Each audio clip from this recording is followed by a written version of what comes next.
ஓம் நம சிவாய நமக. அனைவருக்கும் வணக்கம். பெண்கள் செய்யக்கூடாத ஒரு 3 விஷயங்களை தான் நம்ம இன்றைக்கு தெரிந்து கொள்ள போகிறோம்.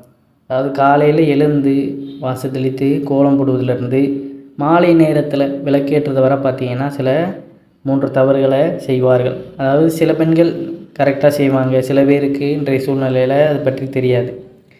அப்போ அந்த விஷயங்களை தான் இன்றைய பதிவில் நம்ம முறையாக தெரிந்து கொண்டு இனி வருகின்ற நாட்களில் இதை முறைப்படி கடைபிடித்து பாருங்கள். ஏன்னா இந்த விஷயங்களை நம்ம தவறாக செய்யும் பொழுது கூட நம்ம வீட்டில் அதற்கான நமக்கு வர வேண்டிய அந்த சுபிட்சம் சந்தர்ப்ப சூழ்நிலைகள் தடைபடுவதற்கு இதுவும் ஒரு வாய்ப்பாக இருக்கலாம். ஏன்னா அந்த காலம் முதல் நம்மளுடைய முன்னோர்கள் கடைபிடித்து வந்த சில விஷயங்களை இன்றைய கால பெண்கள் சரியாக கடைபிடிப்பதில்லை. இதற்கு காரணம் பார்த்திங்கன்னா இன்றைய சூழ்நிலைகள் தான் அவர்களை இந்த மாதிரியான விஷயங்களில் பார்த்திங்கன்னா முழு ஈடுபாடு செய்ய விடாமல் மாற்றிவிட்டது. அதற்கு அவர்களுடைய அந்த வேலைப்பளு சில நேரங்களில் பார்த்திங்கன்னா அந்த சோம்பேறித்தனம் காரணமாக அமைந்து விடுகிறது. ஏன்னா அன்றைய காலத்தில் பார்த்திங்கன்னா அதாவது எந்த ஒரு விஷயத்திலையும் அதிகமாக அந்த கவலையானது ஏற்படாது. ஆனால் இப்போ எதற்கெடுத்தாலும் எல்லா விஷயத்துலேயுமே பார்த்திங்கன்னா கவலை தொற்றிக்கொள்வதனால எதை செய்தாலுமே நம்ம இதை செய்தால் நமக்கு என்ன வந்துடப்போகுது அப்படிங்கிற ஒரு மனப்பான்மை ஏற்படுவதனால எந்த ஒரு ஆன்மீக சார்ந்த விஷயங்களையும் அவ்வளோவாக கடைபிடிப்பது கிடையாது. அப்படியே கடைபிடித்தாலும் அதில் முழு ஈடுபாடோடு கடைபிடிக்காததுனால தான் அதில் நமக்கு பலன் கிடைப்பது கிடையாது. ஆனால் இது குடும்பத்திற்கு பார்த்திங்கன்னா தரித்திரத்தை ஏற்படுத்துவது என்பது தான் கசப்பான ஒரு உண்மை. சிறு சிறு விஷயங்களை நம்ம சரி செய்து கொள்வதன் மூலம் குடும்பத்திற்கு நன்மைகள் உண்டாகும் என்றால் அதையே நம்ம செய்யக்கூடாது. அப்படி என்ன தவறுகளை தரித்திரத்தை கொண்டு வரும் என்பதை பற்றி தான் நம்ம இன்றைக்கு தெரிந்து கொள்ள போகிறோம். மறக்காமல் நம்மளுடைய சேனலுக்கும் முதன்முறையாக வரவங்க சப்ஸ்கிரைப் செய்து வைத்துக்கொள்ளுங்கள். உங்களுடைய நண்பர்களுக்கும் இந்த பதிவானதை பகிர்ந்து கொள்ளுங்கள். முதலாவதாக பார்த்திங்கன்னா காலையில் எழுந்ததுமே அந்த வாசல் கதவை திறப்பதற்கு முன்பாக பார்த்திங்கன்னா கை கால்கள் முகங்களை நன்றாக அலம்பிக்கொண்டு அதற்கப்புறம் பார்த்திங்கன்னா வாசல் கதவு ஜன்னல் இது எல்லாத்தையுமே நம்ம திறந்து விட்டு அதற்கப்புறம் தான் பார்த்திங்கன்னா வெளியே வாசல் தெளித்து கோலம் போட வேண்டும் என்று சொல்வது. ஏன்னா அந்த வைப்ரேஷன் இந்த காலை நேரத்தில் பார்த்திங்கன்னா அதிகாலையில் நல்ல ஒரு குட் வைப்ரேஷன் ஆனது வெளியே இருக்கும். நேர்மறையான ஆற்றல்கள் தெய்வ கடாட்சம் அப்படிங்கிறது காலை நேரத்தில் தான் நமக்கு அதிகமாக கிடைக்கும். அப்போ ஜன்னல் கதவுகளை நம்ம திறந்து வைத்திருப்பது அப்படிங்கிறது அந்த நேரத்தில் அவைகள் எல்லாமே வீட்டிற்குள்ளே கொண்டு வர செய்யும். சூரியன் உதயமாகும் பொழுதும் பார்த்திங்கன்னா அந்த ஒளியானது நம்ம வீட்டிற்குள் வரும் பொழுது தான் எந்த விதமான நெகட்டிவ் எனர்ஜியும் நம்ம வீட்டிற்குள் இருப்பது அங்கேருந்து ஓடிவிடும். எதுவுமே இல்லாமல் எப்பொழுதுமே கதவை பார்த்திங்கன்னா நம்ம அடைச்சே வைப்பது வீட்டிற்கு அவ்வளோ நல்லது கிடையாது. இதுவே நம்மளால் மந்தமான ஒரு சூழ்நிலைக்கு சோம்பேறித்தனத்துக்கு உள்ளாக்கிவிடும்.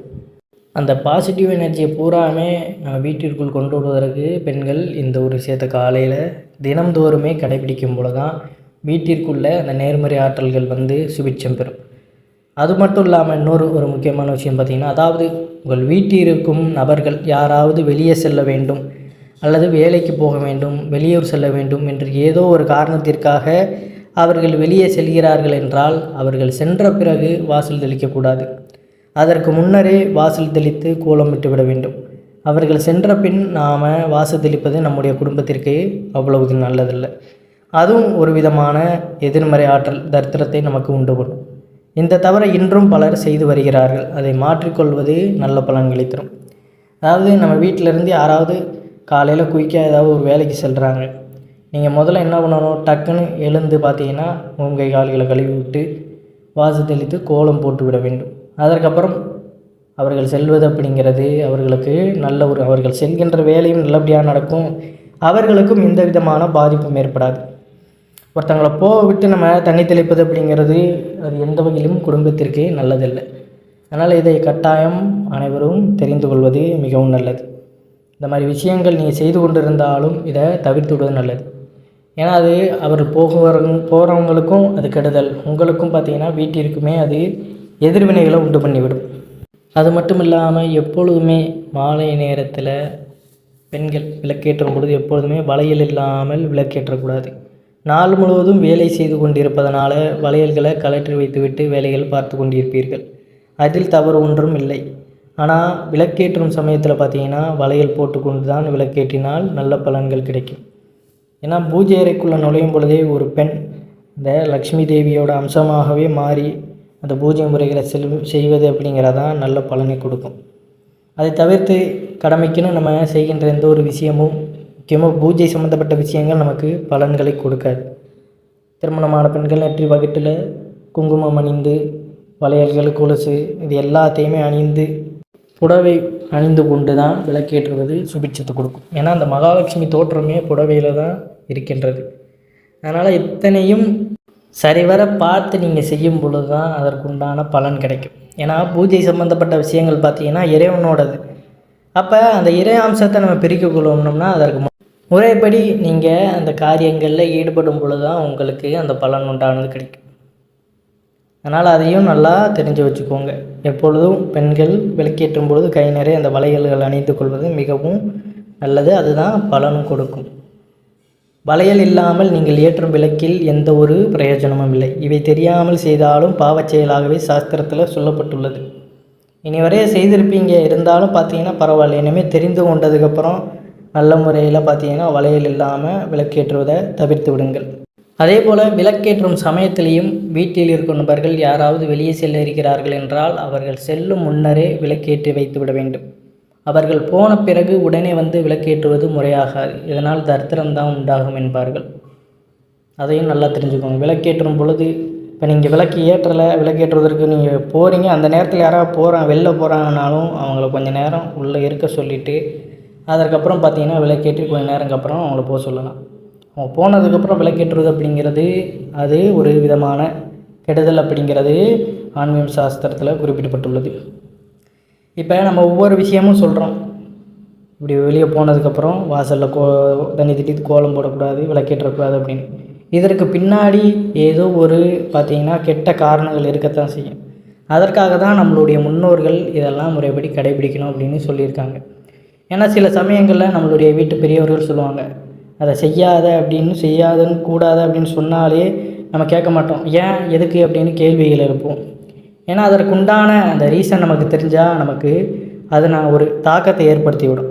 அதற்காக செய்யக்கூடாது அப்படின்னு சொல்லுவாங்க. அதனால் புரிந்து கொண்டு அதை முறைப்படி சரி அப்படின்ட்டு கடைப்பிடிப்பது தான் ஒரு நல்ல குடும்ப பெண்ணிற்கு அழகு. அதற்கப்புறம் பார்த்திங்கன்னா ஒரு முக்கியமான விஷயம், எப்பொழுதுமே யாராக இருந்தாலும், வீட்டில் இருக்கக்கூடிய பெண்களாக இருந்தாலும் சரி, ஆண்களாக இருந்தாலும் சரி, யாராக இருந்தாலுமே இந்த சாயங்கால வேலையில் மட்டும் உறங்கும் பழக்கத்தை வைத்து கொள்ளக்கூடாது. நாள் முழுவதுமே சமையல் வேலையை செய்துவிட்டு வீட்டு வேலையை பார்த்து கொண்டிருப்பவர்கள் மாலை வேலையில் அசதியாக இருப்பார்கள். விளக்கேற்றும் நேரத்தில் செவ்வாய் வெள்ளிக்கிழமையாக இல்லை என்றாலும் ஓய்வெடுத்துக்கொள்ள படுத்து தூங்கக்கூடாது.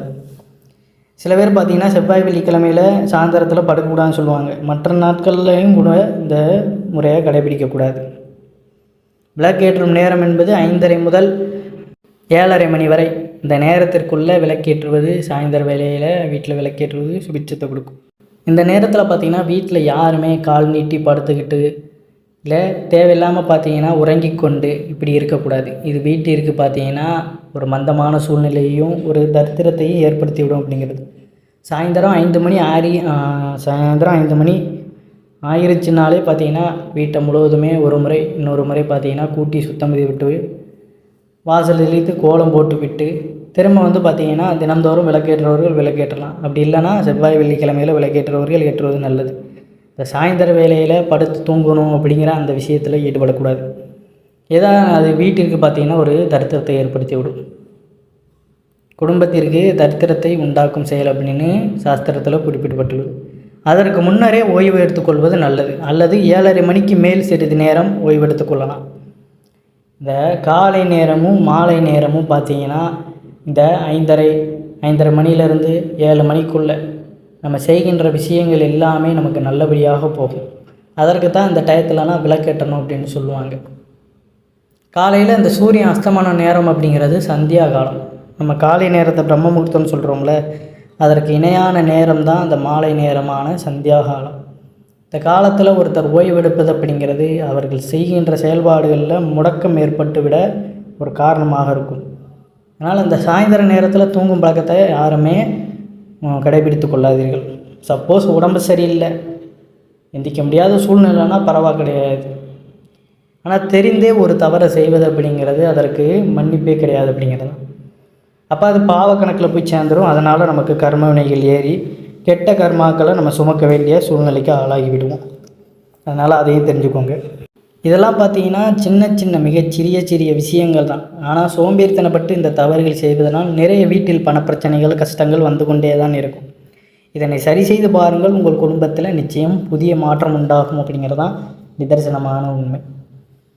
நம்ம நிறைய விஷயங்களில் ஈடுபடும் பொழுது அதை முறைப்படி செய்யாதனால தான், முக்கியமாக அந்த ஆன்மீகம் சார்ந்த காரியங்கள்லாம் நீங்கள் செய்யும் பொழுது அதை பற்றி உங்களுக்கு சரியாக தெரியலைன்னா கேட்டு முறைப்படி செய்யுங்க. ஏதோ கடமைக்குன்னு செய்யணும், இதை சொல்லியிருக்காங்க அப்படின்ட்டு நீங்கள் பாட்டுக்கு செஞ்சுட்டு போயிடாதீங்க. ஏன்னா இப்போ உள்ள காலத்தில் பார்த்திங்கன்னா எல்லாருக்குமே அந்த பொறுமை அப்படிங்கிறது கிடையாது. டக்குன்னு முடிச்சுட்டு ஓடினோம் அப்படிங்கிற அந்த எண்ணத்தில் இருப்பதனால இறைவனை கூட கோவிலில் தரிசனம் செய்வதற்கு அப்படிங்கிறது ஆகாத ஒரு காரியமாக மாறிடுச்சு. காத்திருந்து இறைவனுடைய அந்த திருவுருவ காட்சியை காத்திருந்து நம்ம பார்ப்பது அப்படிங்கிறது ஒரு சிறப்பான விஷயம். ஆனால் அதையும் நன்றாக தெரிந்து கொள்ளுங்க. இப்போ உள்ள காலகட்டத்தில் கோயிலுக்கு போனாலே எல்லாருமே செல்ஃபோனை தான் தூக்கிட்டு இருக்காங்க. அது சில கோயில்களில் நடவடிக்கை எடுத்திருக்காங்க ஃபோன் யூஸ் பண்ணக்கூடாதுன்னு. அதுதான் ரொம்ப நல்லது. ஏன்னா ஃபோனை யூஸ் பண்ணுறோம் அப்படின்னாலே நம்ம கோவிலுக்குள்ளே இறைவனை தரிசிக்கக்கூடிய அந்த சந்தர்ப்பத்தை இழந்து விடணும். அங்கே தூக்கிட்டு போய் நம்ம கேமரா எடுப்பது, விக்கிரகங்களை ஃபோட்டோ எடுப்பது, இப்படியான செயல்பாடுகளில் ஒருபோதும் ஈடுபடக்கூடாது. அந்த புனிதத்தன்மை கெட்டுவிடும். ஏன்னா இப்போ ஒரு இடம், ஒரு அதிசயமான ஒரு இடம் இருக்குது அப்படின்னு தெரிஞ்சால் தான் அந்த இடத்துல மக்கள் நேரில் சென்று அந்த அனுபவ ரீதியான உணர்வுபூர்வமான அந்த இடத்த நின்று அங்கே அதை ரசிப்பார்கள். அந்த உணர்வை தங்களுக்குள்ளே ஏற்படுத்திக் கொள்வார்கள். இப்போ ஃபோன் வந்துருச்சு, ஒரு கிளிக் எடுத்து எங்கே இருந்தனாலும் அது போகிற மாதிரி ஒரு ஆப்ஷன் வந்துருச்சு. அப்போ என்ன ஆகிறது, அந்த இடத்திற்கு போக முடியாத ஒரு சூழ்நிலை ஏற்பட்டு விடுது. அப்போ இங்கேயே பார்த்தாச்சு அவ்வளோதான் அப்படின்ட்டு. அதே மாதிரி தான் கோவில்லையும், ஒரு கோவில் இருக்குது, அந்த கோவிலோட புனிதத்தன்மை இப்படி இருக்குது அப்படி இருக்குன்னு நம்ம ஃபோன்லேயே பார்த்துட்டு போயிடணும். ஃபோனில் பார்த்தா எந்த ஒரு புண்ணியமும் நமக்கு கிடைப்பது கிடையாது. நேரில் சென்று இங்கே இறைவனை தரிசிப்பது அப்படிங்கிறது தான் நமக்கு நல்ல பலனை கொடுக்கும். அதனால் எந்த ஒரு விஷயத்தையுமே பார்த்திங்கன்னா அந்த புனிதத்தன்மையை கெடுற வகையில் எதையுமே பார்த்திங்கன்னா கோவில்களில் எடுக்காதீங்க. அது பாட்டுக்கு எப்படி இருக்குது அப்படியே இருக்கட்டும். கோவிலுக்கு போனால் இறைவனை தரிசனம் செய்யணும், முழு மனதோடு இறைவனை தரிசனம் செய்துவிட்டு பலனை பெற்று வாருங்கள்.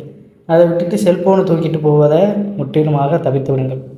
மேற்கூறிய வீட்டில் பார்த்திங்கன்னா சொன்ன விஷயங்களையும் பெண்கள் காலையிலேருந்து மாலை வரை இந்த 3 சிறிய விஷயங்கள் தான், இதை கடைபிடித்து பாருங்கள். நல்ல மாற்றங்கள் நிகழும் அப்படிங்கிறது. காலை நேரத்தில் எப்பொழுதுமே கதவை திறந்து வைங்க. ஏன்னா இறைவன்கள் லட்சுமி கடாசம் நம்ம வீட்டிற்குள்ளே வர வேண்டிய நேரம் அது. காலை நேரத்தில் கதவை அடைத்து வைப்பது அவ்வளவு உத்தமமான விஷயம் கிடையாது.